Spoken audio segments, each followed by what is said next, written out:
a gente sempre está ouvindo, sempre as pessoas repetirem aí, né? Muitos falam assim, lá no passado, na minha época da juventude, isso aí não se fazia, era melhor nesse ponto, isso aqui, né, era melhor naquela época, tal. Só que muitas vezes a gente não se lembra que tudo isso que a gente vê hoje deriva do que houve lá no passado, do que aconteceu no passado. As coisas que aconteceram lá refletem hoje em dia, não é? A gente vê o avanço do homem, né, o desenvolvimento do homem a cada dia, e a gente não se dá conta, muitas vezes, de que isso iniciou lá atrás. Se foram maus hábitos lá atrás, tem consequências para os dias de hoje, consequências negativas nos dias de hoje. Não é? Se foram bons hábitos, que geralmente é o menor número de coisas que a gente observa hoje, seriam coisas boas hoje. Não é? E em comparação com os dias antigos, né, nesses tempos atuais, a gente vê que o homem tem essa crescente necessidade de se destacar, de ter evidência na sociedade de hoje. A gente pode, primeiramente, né, elencar um dos itens aí que talvez facilitam a ocorrência disso, que seria a mídia. Né? Hoje em dia, se você verificar, tudo está mais visual. Tudo, em todas as áreas da nossa vida, há necessidade de ver, de ter imagem. Não é? Os telefones, se os irmãos pararem para pensar lá atrás, né? Alguns vão falar, poxa, naquela época era melhor, você ficava rodando né? A voltinha lá do telefone, atendia, não tinha imagem. A imagem que você tinha era dos números ali, você ouvia a voz da pessoa. Hoje em dia você pega o telefone e você está frente a frente, né? Certo modo, aí, frente a frente com a pessoa. Né? Então, houveram modificações, avanços, né? Desenvolvimento, só que com isso vem a parte negativa disso também. Né? As pessoas com essa maior visualização, maior número de imagens aí sendo expostas a todo momento, elas acabaram adquirindo aquela necessidade de, poxa, quando a pessoa me vê, ela tem que me ver melhor. Né? A pessoa me vê ali, quando eu ligar o telefone, ela tem que olhar para mim e ver, puxa, tá diferente. Né? Eu liguei ontem para ele estava assim, hoje já... Né? Isso é uma necessidade que a mídia procura passar para as pessoas, né? Através de comerciais, através de novelas, filmes, tudo isso passa esse problema, essa necessidade para o homem, que na verdade é um problema. Por quê? Com esse problema, com essa visão que o homem passa a ter, ele passa a se enxergar dentro de uma bolha de autossuficiência. O homem é autossuficiente. O que é isso? Qualquer problema eu posso resolver. E a gente enxergou isso no passado, com o iluminismo. Foi a mesma coisa. Você vê alguns retratos de grandes iluministas do passado, eles estão com um sorrisinho. Quer dizer, nada é problema para mim. Tudo eu posso resolver. E hoje em dia, o pensamento das pessoas, dessa sociedade que é cada vez mais relativa, ou seja, cada um tem a sua verdade, e você tem que aceitar. Você não pode discriminar ninguém, você tem que aceitar essa verdade. E esse pensamento é de que tudo eu posso resolver através do raciocínio e da lógica. Tudo pode ser resolvido. É questão de apenas pensar um pouco. Eu cheguei a ouvir até que tudo é exato. Todos os problemas, existe uma resolução exata para os problemas da vida. Só que, assim como foi pro iluminismo lá no passado, hoje em dia a gente vive um momento que coloca uma interrogação gigante nesse tipo de pensamento. Os desastres naturais ou eventos que acontecem no mundo todo, as guerras, né, as doenças, como a gente está vendo hoje, acaba derrubando essa autossuficiência humana. E aquele entendimento, né, ou pensamento do homem que era independente de Deus, ou seja, eu não preciso de Deus. É interessante que o naturalismo, que é uma linha filosófica muito difundida hoje em dia, eles dizem que Deus é uma hipótese desnecessária para o homem. Não há necessidade de Deus. Em tudo que você vai fazer, não precisa de Deus. Só que isso foi realmente colocado em xeque com os eventos que estão acontecendo hoje em dia. Será que o homem não precisa realmente de um Deus? Será que ele não precisa realmente de alguém maior, né, que lhe dê proteção, que lhe dê segurança? Diante desse momento que é mundialmente delicado, a gente deve se debruçar na palavra de Deus para encontrar resposta, né? O que diz a palavra de Deus com relação aos projetos humanos, aos projetos que nós temos? O que diz a palavra de Deus? Quais seriam as limitações do homem? Por que o homem não alcança aqueles projetos que ele traça? Quais são as limitações? Quais são os erros em sua vida diária? Para isso, nós vamos abrir nossas Bíblias aí no livro, na carta de Tiago, capítulo 4.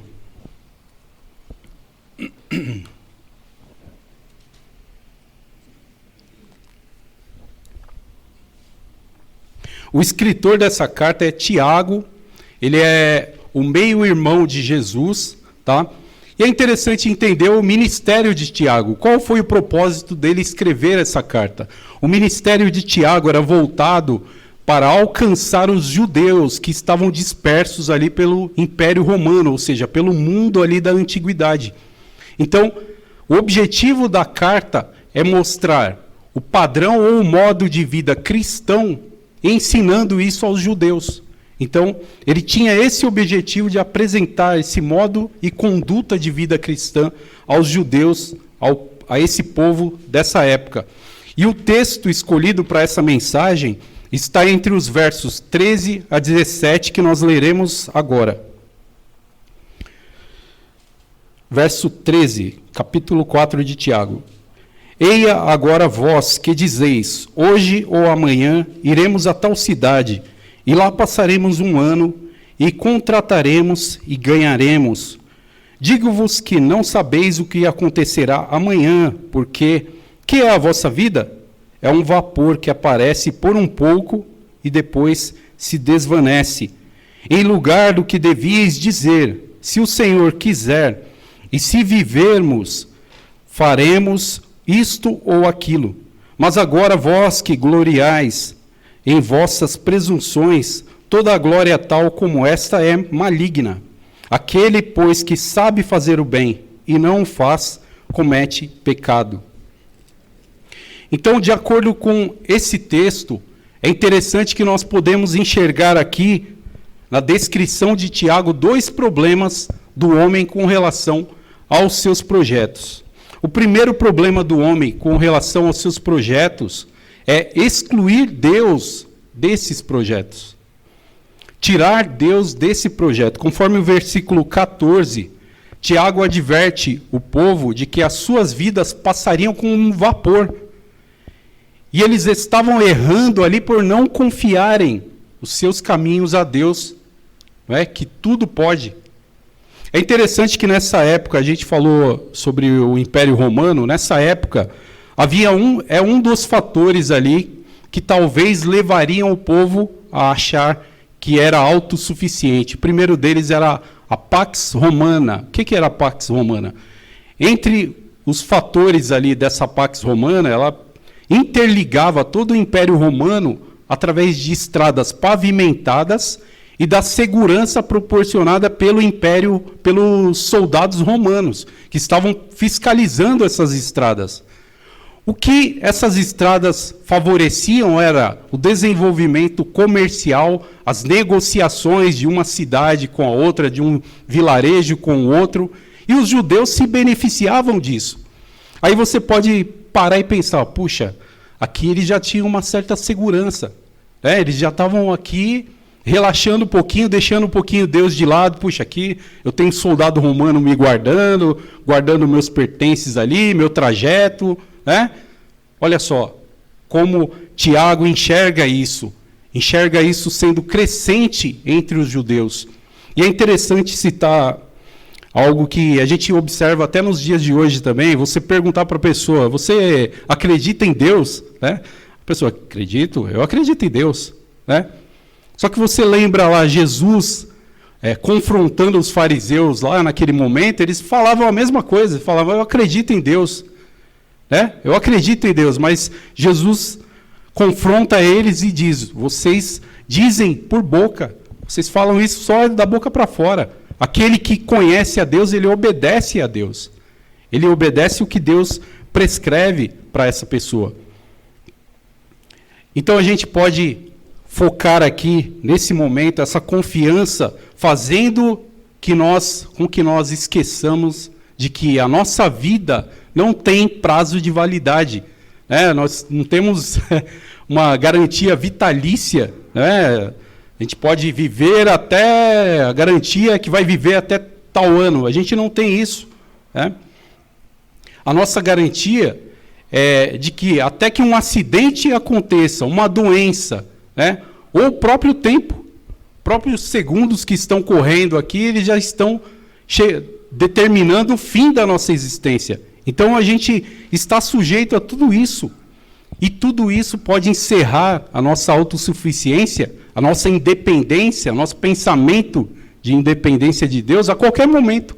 A gente não sabe em que momento possa ocorrer esse tipo de coisa. É interessante que o homem, ele, apesar de fazer esses projetos excluindo Deus de cada um deles, ele não se interroga que os atributos incomunicáveis de Deus, que são onipresença, onisciência, onipotência, Deus não quis compartilhar isso com o homem. Ele não divide, ele não dá essa mesma capacidade ao homem.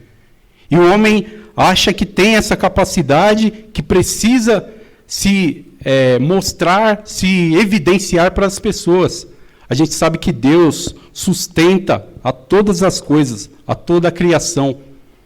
Todas as coisas, conforme Romanos 11, 36, porque dele, por ele e para ele são todas as coisas. Olha só que interessante esse versículo, com uma outra visão filosófica, que é o deísmo. O deísmo compara Deus a um relojoeiro, e o mundo inteiro como os mecanismos de um relógio.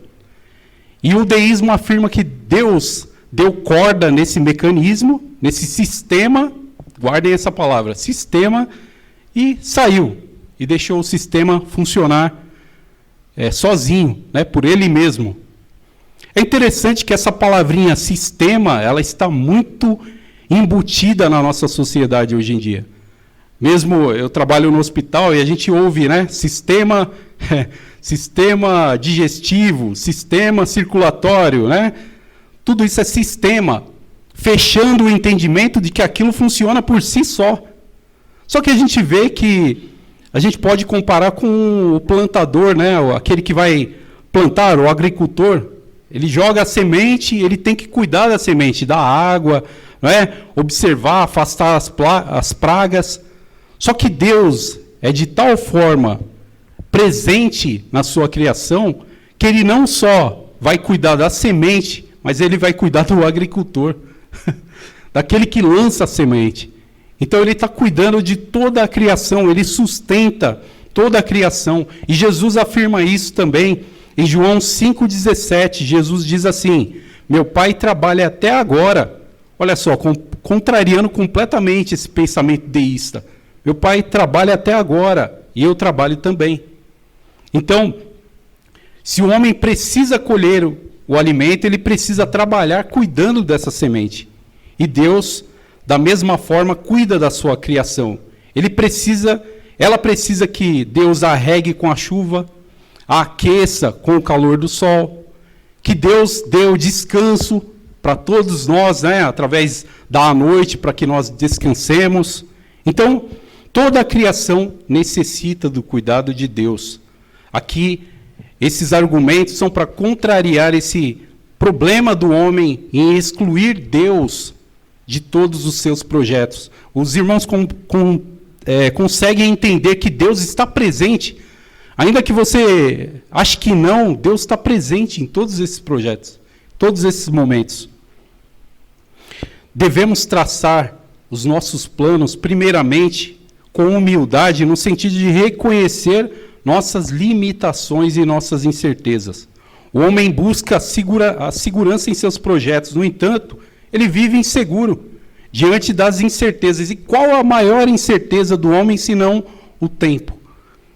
Né? E o tempo, quando nós paramos para analisar o que é o tempo, nós podemos dividi-lo ou entendê-lo de duas maneiras. Primeiro, o tempo contra nós. Essa é a visão do mundo. O mundo, os irmãos já ouviram falar, puxa, estou atrasado. Nossa, não vai dar tempo.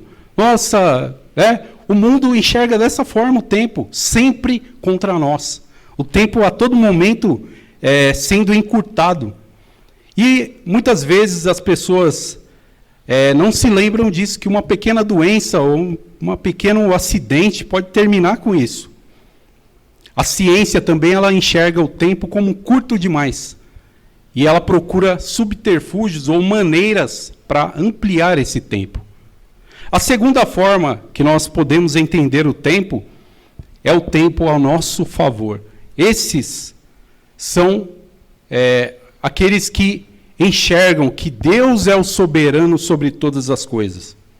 Eles enxergam que o tempo é próprio daquele que o entende como expressão da misericórdia de Deus e bondade infinita de Deus. Conforme 2 Pedro 3,9, o Senhor não retarda a sua promessa, ainda que alguns a tenham por tardia, mas é longânimo para convosco, não querendo que alguns se percam, senão que todos venham a arrepender-se. Esse é o tempo que é entendido pelos cristãos, por nós, por cada um de nós. Então, nossos problemas, o primeiro problema do homem é excluir Deus de seus projetos, é tirar Deus de lado, é usar o plano B, é usar as próprias forças, não é? Nisso nós chegamos ao segundo problema do homem, que é se vangloriar em seus projetos, que a gente falou no início. De acordo com o texto de Tiago, o povo estabelecia tanto as atividades quanto os resultados dessas atividades. É interessante isso. Eles estabeleciam o que fariam, não é?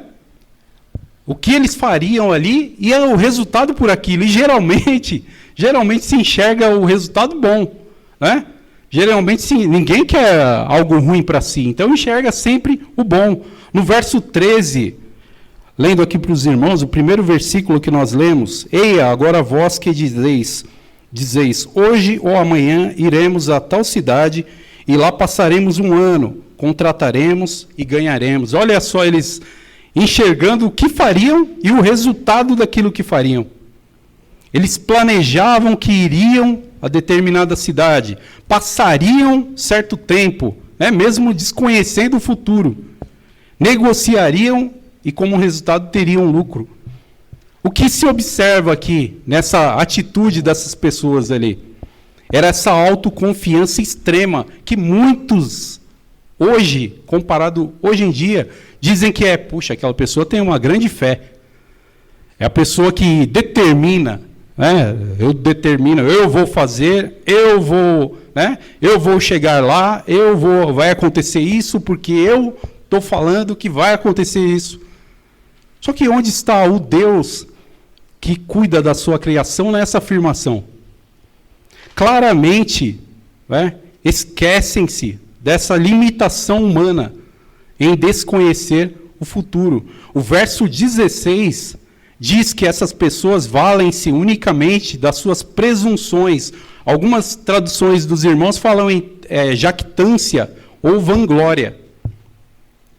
O fato de vangloriar-se. O que é vangloriar-se? É esse desejo de se considerar melhor que os outros, melhor que os demais.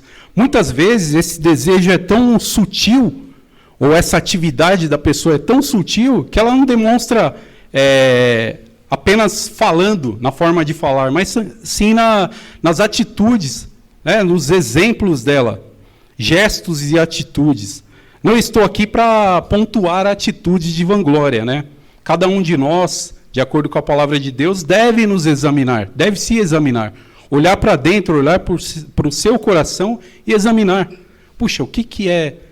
Em algum momento eu penso dessa forma, eu excluo Deus da equação e tomo ali a determinação, eu determino ali naquele momento.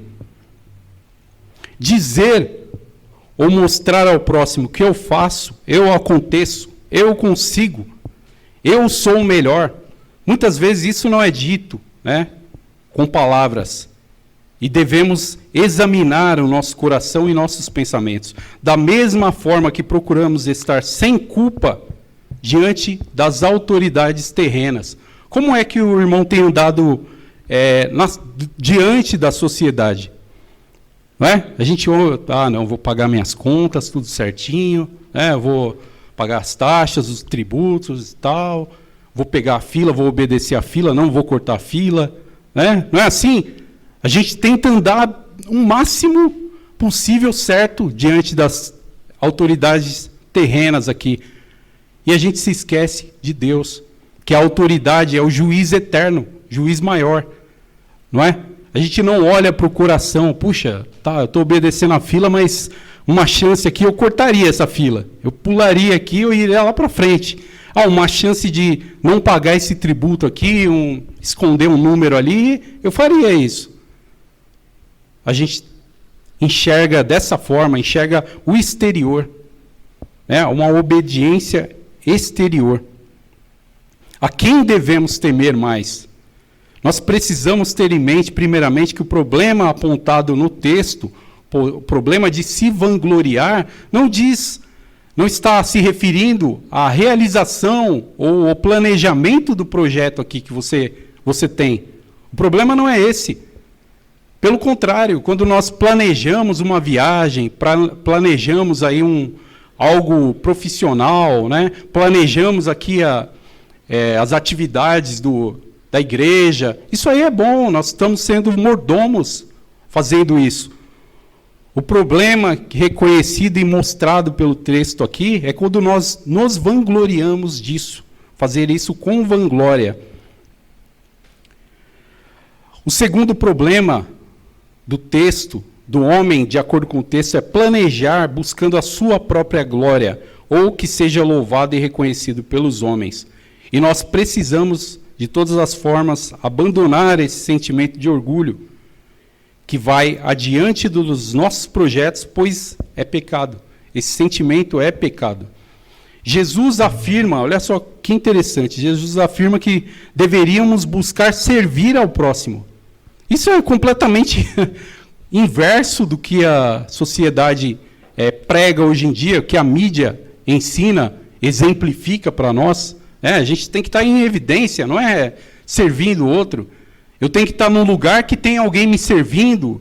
É isso. E Jesus prega exatamente o contrário. Ensina ao contrário aos seus servos.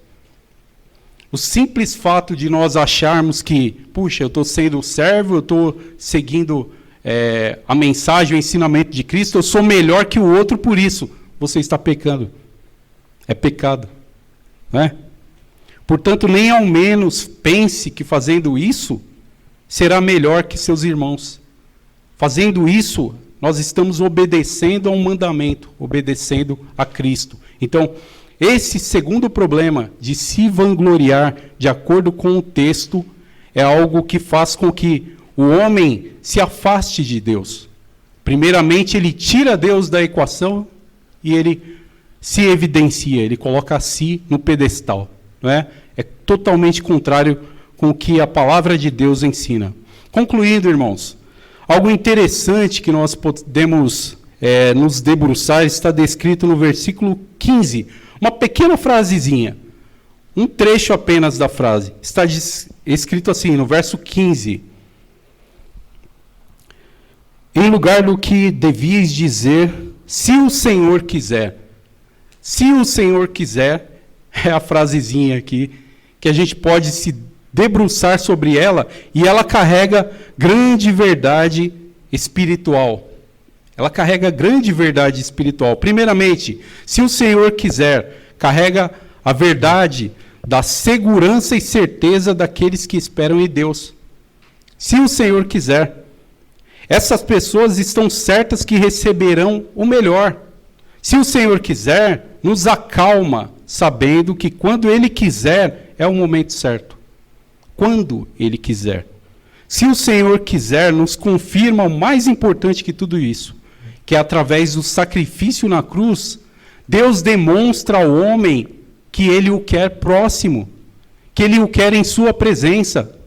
Através desse sacrifício de Cristo, se o Senhor quiser, o Senhor quer o homem próximo dele, quer em sua presença, não é?